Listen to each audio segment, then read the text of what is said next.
Le sepsis est d'abord une infection qui peut être banale au départ et doit être prise en charge correctement.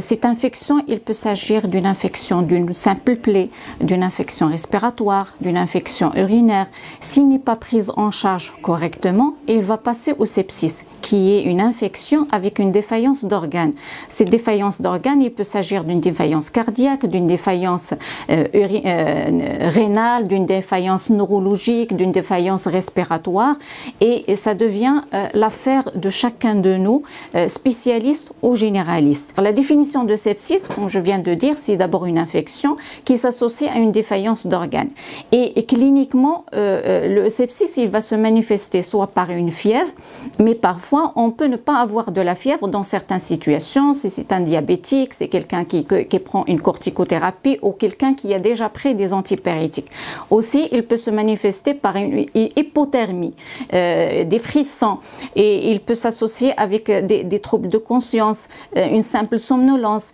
Ça peut être aussi associé à une gêne respiratoire, à des troubles cardiovasculaires, à des extrémités froides, à la présence de purpura sur la peau, à la présence de marbrures des taches bleuâtres sur la peau. Donc, ce sont des signes d'appel qui peuvent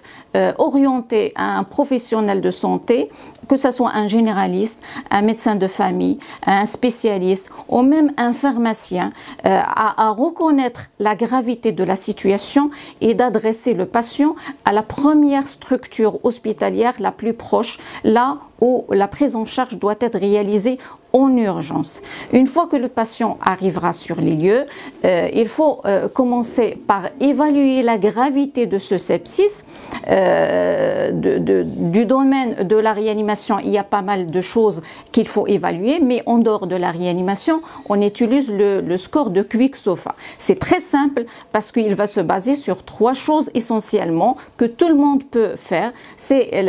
l'appréciation de la pression artérielle systolique qui, dans ce cas-là, il peut être inférieur à 10 cm de mercure,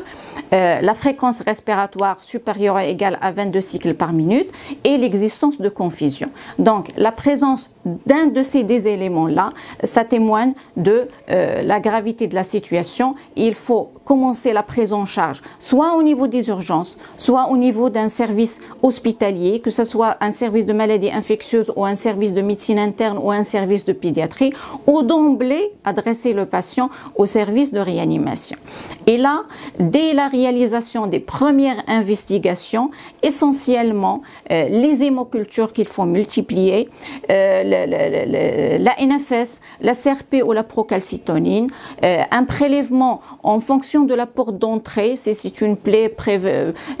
si c'est une méningite, il faut faire la PL, si c'est une infection urinaire, il faut faire le CBU. Mais la chose la plus importante, c'est de ne jamais attendre les résultats pour commencer le traitement antibiotique qui est d'abord probabiliste, c'est-à-dire en dehors de toute documentation de cette infection, commencer le traitement et par la suite récupérer les prélèvements pour pouvoir adapter ou maintenir le même schéma thérapeutique. Tout le monde peut être victime un jour du sepsis,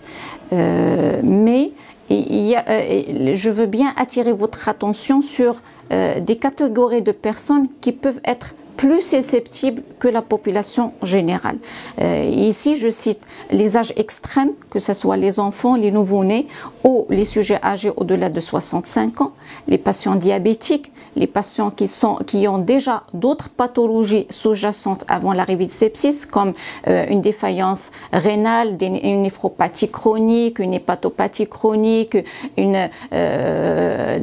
patients qui ont des pathologies respiratoires chroniques, des patients cancéreux qui sont sous chimiothérapie, des patients qui sont sous immunosuppresseurs pour une pathologie par exemple rhumatologique, les patients sous corticoïdes. On a à notre disposition pas mal de mesures disponibles et à notre portée. Donc il y a déjà dans notre système d'immunisation des vaccins qui sont disponibles gratuits à nos enfants et à notre population. Et là je cite le vaccin contre l'hémophilus B qui prévient les méningites chez les enfants, le vaccin contre le pneumocoque méningocoque, pas seulement pour les enfants, mais aussi pour les sujets qui ont des tares, sujets âgés, sujets avec pneumopathie, la vaccination contre la grippe, aussi pour le professionnel de santé, pour ne pas contaminer les malades, l'hygiène, que ce soit l'hygiène des mains, que ce soit l'hygiène en prenant les barrières aériennes, le traitement de toute infection au tout début avant qu'il évolue vers le sepsis, et aussi l'automédication qu'il faut éviter essentiellement avec l'utilisation des corticoïdes qui suppriment l'immunité personnelle, et le traitement correct de l'infection par un professionnel de santé.